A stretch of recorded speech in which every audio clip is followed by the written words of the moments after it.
Hi everybody, it's Paul from Canadian Woodworks. Today we're pouring 50 liters of ChemTech thick epoxy. We're going to walk you through the whole process. Hope you enjoy the video. Let's get right to it.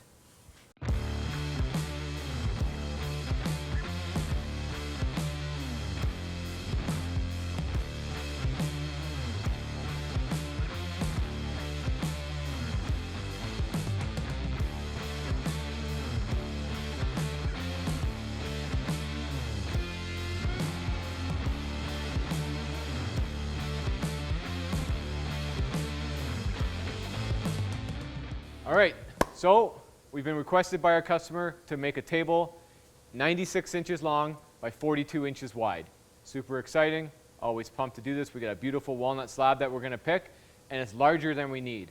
So step one is we actually make a window that's just larger than the final size, about ½ an inch to an inch wider as well as longer than you need.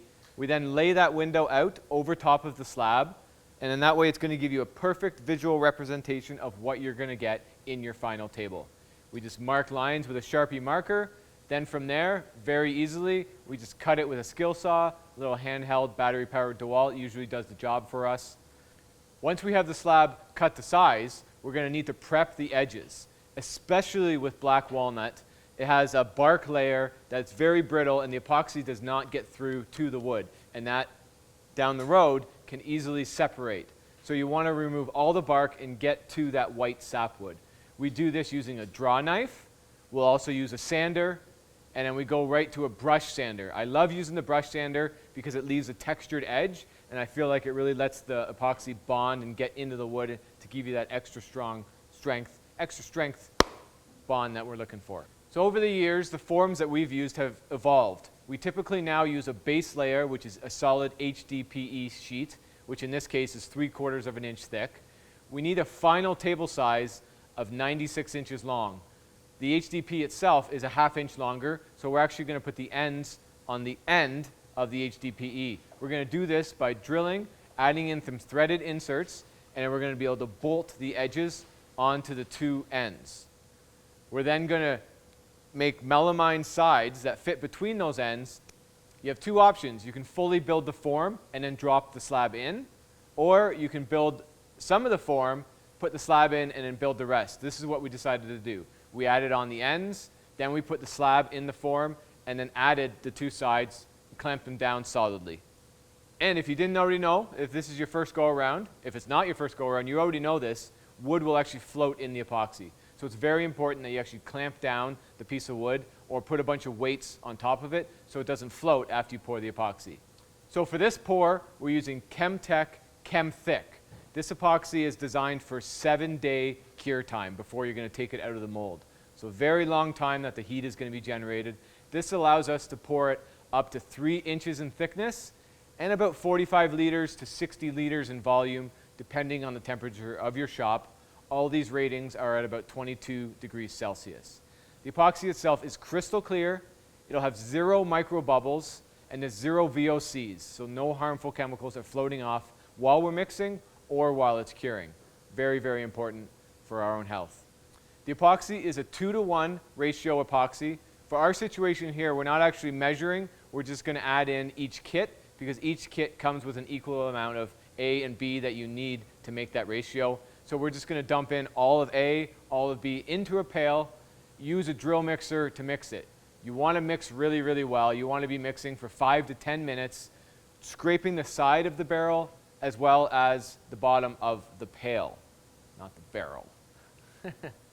We're using a liquid black epoxy pigment, and we want it jet black, so we're using a lot of it, not just a couple drops. We're giving it a really, really good squeeze in there, making it jet black. So once you're happy, you're satisfied that you're mixed, you've got your color exactly how you want it, let the fun begin. We're going to be pouring it in the form. No real rules on how to do this.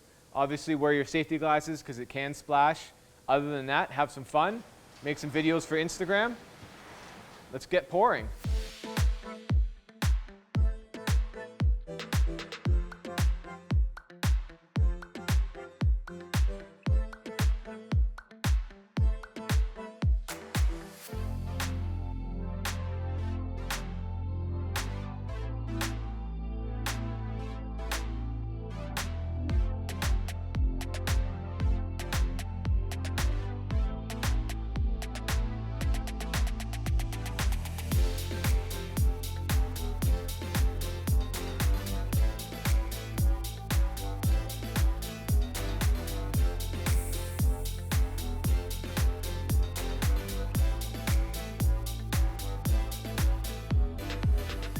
All right, so we're following up. We're about 20 hours after the pour. We used 50 liters of the Chemtech thick. We're at about 2.5 inches in total thickness on this tabletop. We fully over poured it too because I did have a bunch of cracking on the top of the slab.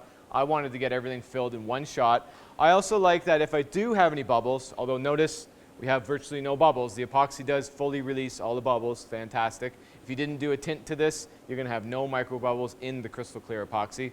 But we tinted ours jet black, so it's just nice not to see any bubbles on the surface. But let's check the temperature. Let's see what we're kicking at. We are at, we initially poured it about 23 degrees, and now our epoxy ranges 30 degrees up to about 35 degrees, depending on the size of the river, which is perfect curing temperature. That's exactly what I want to see. And we're still fully liquid. You can see here, it's thickening up a little bit, but that's what you want. We're going to get a beautiful bond to the wood because it's liquid for that long time. We're going to be soaking into that wood, and because of the slow curing, it's like a just good piece of barbecue, I suppose, right? Slow cured barbecue, is that a thing? So that's it for part 1 of this build. We're going to need to let this cure for about 7 days. We're even going to wait about 10 to 14 days before we start the surfacing. So make sure you come back, check out part 2. And I hope you've enjoyed this one. We've taken you all the way through from picking a slab, laying it out, cleaning the edges, building the form, mixing the epoxy, and then finally pouring the epoxy. Hopefully you've learned something. If you got any tips for me, let me know in the comments. As always, everyone, thank you so much for watching, and make it a great one. Everybody, I'm Paul from Canadian Woodworks, and today we're pouring